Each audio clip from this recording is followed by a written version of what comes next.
Good afternoon, and welcome to the Safer Foundation television show. My name is Bob Hudson, and I work in business development for the Safer Foundation. The Safer Foundation is a non-for-profit organization that's been around for 38 years. It provides employment and support services for people with criminal records. This afternoon, I'm really excited to have a good friend and exciting guest, Elise Zelechowski, Deputy Executive Director at the Delta Institute and the Rebuilding Exchange. She's one of the foremost authorities on green jobs in this country, and she's here to talk to us about some of the emerging green opportunities relative to deconstruction and material reuse. Elise brings a tremendous background working for the city of Chicago as well as Delta, and she will also educate us on really the importance of why green jobs can really help us solve this unemployment situation in the city of Chicago. Elise, welcome to the show. Thank you, Bob. I think what's really important is to get everybody grounded in understanding what green jobs are all about. So I've asked Elise to really spend a little time up front talking about two things. One, the mission of her company, the Delta Institute and the Rebuilding Exchange, and more importantly, to talk about really green jobs and why this is a tremendous opportunity for people in the city of Chicago for workforce development. So with that, Elise, can you give us a little history of your organization and where you're going? Absolutely. Thanks, Bob. As Bob said, I represent the Delta Institute and another organization called the Rebuilding Exchange. And I'll tell you a little bit about the background of the two organizations and how we're trying to tackle the issues of climate change, pollution, and green jobs at the same time. The Rebuilding Exchange was actually founded by the Delta Institute. The Delta Institute has been around for about 12 years. We work throughout the Great Lakes region, so 5 or 6 states. And what we focus on is helping to create what we call green economy models. So models, business models that are helping communities be more healthy, that are creating jobs, that are tackling climate change or global warming, and also providing workforce opportunities, both training and new jobs. Delta was started about, like I said, 12 years ago to really kind of tackle the issue of contaminated industrial sites, which we find so many of in our neighborhoods and in our backyards. And they were really kind of left as a legacy of the industrialization of the Midwest. And for a long time, there wasn't really a focus on how to deal with these sites, and they were really polluting our communities, and in some cases, they continue to do so. So Delta Institute was created to really address that problem. And over the 12 years that we've been around, we've kind of moved from trying to tackle that solution or to that issue with a direct solution of cleaning up the sites to figuring out what the proactive solutions might be to creating new environmental or green economy models. And we do this in a range of different areas. We look at green building opportunities. We look at urban agriculture opportunities. We look at carbon and farming opportunities. And we also look at waste opportunities. And the Rebuilding Exchange, which is another nonprofit organization that we started last year, was really developed to tackle the issue of building waste going into our landfills, the issue that people need local jobs and job training opportunities, and that people also need access to low-cost and affordable quality building materials to rebuild their homes. So we started the Rebuilding Exchange because we saw that 40% of what was going into the landfills was made up of perfectly good building materials that could be reused. And we saw this as an asset that we really needed to protect. And by doing so, we could create green jobs. That's very good. We have been working with the Delta Institute and the Rebuilding Exchange, the Safer Foundation, on a stimulus grant program where we're going to employ 70 individuals with criminal records. And we've been into that program now for 3 months, and the work has been tremendous. I think it's really important as we talk about green jobs and creating an environment for people with criminal records to really have careers, to talk about some of the things we've learned from working together as partners.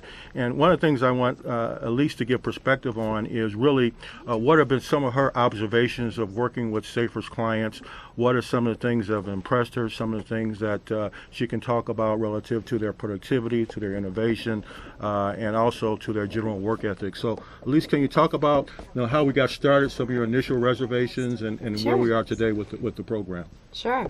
Well, I'll speak very candidly. The Rebuilding Exchange, when we started, we knew we wanted to provide workforce training opportunities, but we weren't really sure how to go about doing that. And through this partnership or this relationship with the Safer Foundation, we've really been able to kind of explore what a good model for us is to give people opportunities in this emerging sector of reuse and deconstruction. When we first started this dialogue with the Safer Foundation, we didn't really know what to expect, honestly. There are a lot of preconceived notions about people transitioning back into the workplace from the criminal justice system. And so we really were looking for a workforce training partner that we could really count on to provide supportive services that would help our trainees be extremely successful. And we've found that with Safer Foundation. I think there are immense challenges for the trainees and the clients that we're working with to not only find workforce opportunities that kind of meet their needs and meet their hopes of transitioning back into the workforce, but also, to get the kind of basic kind of supportive services that they need to be successful. Things like, just basic skills training, computer training, really learning about what it takes to kind of go to an interview and prepare yourself for getting back into the workforce. So we've had a great experience working with the Safer Foundation so far on that front. I think that one of the most exciting things about the workforce training program so far has been to really see the excitement and hope and joy that the trainees have shown in coming to the Rebuilding Exchange and coming onto the job site every day. This emerging sector, this kind of green job environment, kind of really provides a new space for people to get excited about. It's a new technology, it's innovative, and it really makes them feel like, wow, I'm involved with something cool. I'm involved with something neat. I'm involved in something that is going to open a lot of doors. And so that really kind of, that feeling is very present every day that we work with the trainees, and it's a really exciting place to be working with them. That's great, Elise. Can you talk a little bit about some of the other emerging green opportunities that you see in the Chicago area in terms of both sustainability as well as job growth? For instance, are you involved in things like solar and wind? You hear a lot about that. Are you involved in things like weatherization? Can you give a broader perspective of some of the other things we should be thinking about in terms of green jobs? Absolutely. I think, when we talk about green jobs, we're talking about greening existing businesses because there's a huge opportunity there. We have a lot of existing businesses, and existing businesses have a lot of opportunity to green themselves, to be more environmentally friendly and resource efficient. I mean, sometimes greening an existing business can be greening your building and making it more energy efficient.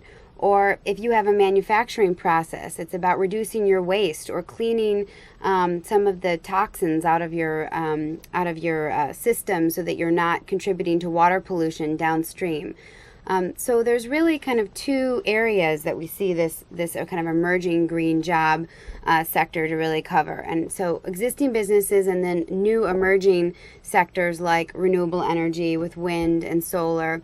But weatherization, even though a lot of it does have to do with existing buildings, it's this huge new emerging sector that the federal government is diverting a lot of resources towards. Climate change or global warming, however you want to call it, is a very real and present issue. And, it's very exciting to be looking at things like wind and solar technology, renewable energy in general, to be solving a lot of the climate change issues. But before you go out and put a solar panel on your house, what you want to do is actually make your home more energy efficient. So you don't need as much solar power to actually, heat and light your home. So, the city of Chicago, for example, through its recent climate action plan, has really made a strong commitment to weatherization and weatherizing existing homes and existing commercial and industrial facilities. And you're going to see a lot of job opportunities and a lot of training opportunities, particularly in this sector. Well, one thing that I think is pretty obvious to our audience is that when you look at the priorities for this country and for the city of Chicago, jobs is priority number one, number two, and number three. And I think as people listen to the green job opportunity, it should be pretty obvious that it is a great opportunity. But I think one of the key issues is, okay, you convinced me that it makes sense. You convinced me that I should put resources toward this. How do I get started? So could you share with the audience a little bit about what would be some of your recommendations for any organization that's thinking about green jobs or individuals to get started? I mean, what are some of the best practices that the Delta Institute and the Rebuilding Exchange have started on? Mm-hmm. Well, I think that there are a lot of workforce training agencies and organizations that are more and more committed and focused on linking potential candidates with job training opportunities. So I think starting with your local workforce training organization like Safer or a number of the other training agencies in the Chicago area, and really start talking to them about where the opportunities might be. Like I said, weatherization is a huge industry, emerging industry, where there are a lot of opportunities. CETA, which is one of our biggest weatherization organizations here in the Chicago area, is a great organization to start with, for example. But green jobs are really local jobs. And what we see more and more is that in the vast majority of kind of these green technology industries, linking with existing industries that are going through their own kind of greening process is a really good way to kind of find the green jobs of the future. And what I mean when I say that is companies that are manufacturing a widget of some kind, in order to stay competitive in this economy, in this market, they're trying to figure out how to position themselves to be more, again, environmentally friendly and efficient and resource efficient. Because at the end of the day, the more resource efficient they are, the more competitive they can be. And so, really when you go into the workplace in these companies, finding those opportunities for the company or for the employer to kind of identify where the green and resource efficiency opportunities are is really how you're going to get ahead with these green jobs. Now, one of the things that really attracted the Safer Foundation to really look at these emerging job opportunities was as we looked at the landscape of employment in the state of Illinois, it's very obvious that the jobs were starting to go in manufacturing and warehousing and some of the traditional market spaces. And when you look nationally, we've lost about 8 million jobs over the last 2 years. And most of the job creation isn't coming from large organizations anymore. It's coming from small organizations that are typically less than 50 million in sales. And when you peel back the onion even more and look even more insightfully, most of the jobs are coming from organizations that have been in existence less than 2 or 3 years. So one of the things that really attracted us to this space is that we wanted to provide not only existing jobs for our clients, but also encourage entrepreneurship. Safer is very involved with an organization called Axion. They were on this show about a month ago, and the thrust of that program is to provide microloans for entrepreneurs to start their own businesses once they are trained properly on how to run a business. And I think if we can tie the whole entrepreneurial microloan space toward green jobs, I think it could be a situation where we really can leverage even more job opportunities for our clients moving forward. So having said that, I think one of the issues is, to really talk about what the future looks like. And none of us have a crystal ball, but since Elise is one of the experts on this in Chicago, can you talk a little bit about the vision of what 3 to 4 years down the road looks like in the city of Chicago? In particular, try to tie it into the mayor's vision in terms of Chicago Climate Action Plan, because I think that's been one of the key things we haven't talked about is that a lot of these programs have been enabled by Mayor Daley and his effort with the stimulus plan working through the Obama organization and providing initial funding for us to incubate some of these business models. So can you speak a little bit about the vision of the city of Chicago and how this relates to what we're working on? Sure. Well, I think I'd like to start with talking specifically about deconstruction. Deconstruction as a practice is really about taking buildings, both the entire building or the interior apart so that you can reuse those component materials. So it's not exactly recycling. It's actually reusing the materials in the form that they are. So a refrigerator stays a refrigerator, a piece of dimensional 2x4 lumber stays a piece of dimensional 2x4 lumber. Particularly with this sector, we see that there's a huge opportunity here to A, capture all of these materials that would potentially be going into the landfill, B, create a sustainable marketplace for the exchange of these materials, so the redistribution of the capturing and redistribution of them, and C, make reuse practices commonplace. I mean, there's absolutely no reason that we should be discarding these materials. So on a micro scale, if you look at the deconstruction industry as one element of the city's vision to kind of green the infrastructure and provide new kind of green business opportunities and new workforce opportunities, the deconstruction industry is kind of a perfect example of, where one might start with that. If you think about it, to demolish a building, let's say a 2,000 square foot home, you have one person or maybe two people running a crane and taking this building down very quickly, and it takes maybe 1 to 2 days. With deconstruction, it's taking 3 to 4 days or a week with a crew of about 5 people, and on top of that, you've got the processing, the logistics, the taking it to the retail center.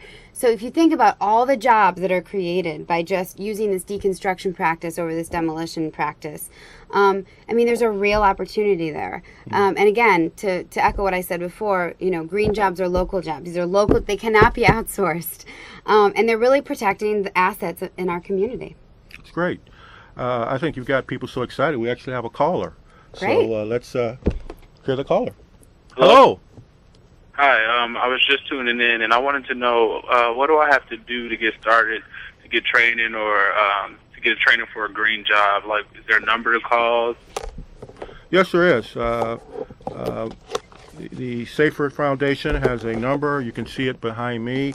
Hopefully you can see this number. Currently, this is our main number. We will look to match your skill sets with the opportunities that we have. So please indulge us. We look forward to hearing from you. Okay. At least we've covered a lot of ground, and this is really exciting. We talked a lot about the clients and the workforce development, but let's talk about some of the practical things that are out there in terms of the consumer and the value. Talk about some of the things that the reuse center has that for the consumer could be very attractive. And also talk about a little bit of the benefits of somebody who maybe wants to have their home deconstructed versus being demolished. What are some of the real practical benefits that you see in terms of remarketing these materials, as well as somebody maybe want to go down this road versus having all this stuff go to the landfill? Sure, absolutely. Well, to the first part of your question, one of the things that we're trying to do is we're trying to educate people about how they can reuse materials. And sometimes it's not really straightforward and they need a little bit of translation. But for the most part, our warehouse on the southwest side, which is at 3335 West 47th Street, carries everything from refrigerators to lumber to lighting fixtures to doors. And for the most part, it's kind of just, plug and play. I mean, these are materials that you would find at any major, retailer. Selling price is typically 10% of retail value. Our Wow. mission is to really get these materials moving so that we can divert more and, have it be available to people who come into the warehouse. We're open 5 days a week, and we make it as easy and accessible as possible to come in and purchase from us. On the other side, one of the incentives for having your home deconstructed, or if you're going to remodel your kitchen, having the existing cabinets and everything taken out, is that there's a tax donation available to the owner. So a tax deduction from the donation. So you would contact us, let us know what you have to donate, we'll come and pick it up, and then when you do your taxes at the end of the year, you can value those materials against your tax liability. And that's great, because one of the homes we looked at when we first started on this program, it was like $200,000 worth of donations, so not pennies. Looks like we have another caller. Great. Good afternoon, caller. You're on. Yes, I wanted to know, does your program offer job training for women? Are there things that women can do? Yes, very much so. We have extensive amount of women in our program. Matter of fact, some of our best work crew chiefs are women. And one of the common, I think, misconceptions is that green jobs are just male jobs. That's not the case. Green jobs are broad. And in the area of deconstruction, we're looking for people who have accounting skills, who have IT skills. We're looking for people who can manage people. We're looking for innovation. We're looking for folks who can do marketing and sales and merchandising. So when you look at our program, our demographic should be consistent with the demographic of the Chicago population. So we very much encourage women and all demographics to be part of our program. And matter of fact, some of our best workers thus far in the program have been women. Elise, do you want to kind of talk about one of the success stories of one of the ladies that Sure. that you know dearly? Sure. Well, just to start by saying that the warehouse on 47th Street, which I just mentioned, the Rebuilding Exchange warehouse, is mostly run by women, and most of the people who work there are women. But particularly with the Safer Training Program, one of our star trainees, Sheila, if I may mention her by name, had never worked in a wood shop before, and part of the training is to actually learn shop skills. And in just a short amount of time, Sheila has risen to the occasion and has been one of our most successful trainees in the shop, and so much so that she made her granddaughter a beautiful rocking chair, and she had just learned how to use these power tools and the shop tools. So we were so excited. I mean, the commitment and it's been very exciting, and I'm personally committed to seeing women advance in the green economy and in green jobs. Right, and that lady is going to be promoted to a work crew chief. If she hasn't already, and so again, we're equal opportunity employer, and the mindset that we have with our workforce is to be receptive and to embrace the full diversity of what we have in this country. At this point, Elise, I guess I'd ask you to just give some general stream of consciousness thoughts on the whole area of green space as you think about particular the marketplace that has people with criminal records. What kind of encouragement, what kind of insight would you give them to really be aggressive about pursuing these opportunities, as well as just a broad general audience in terms of the whole green space here in Chicago? What to give people hope and optimism that this can really be an exciting opportunity moving forward?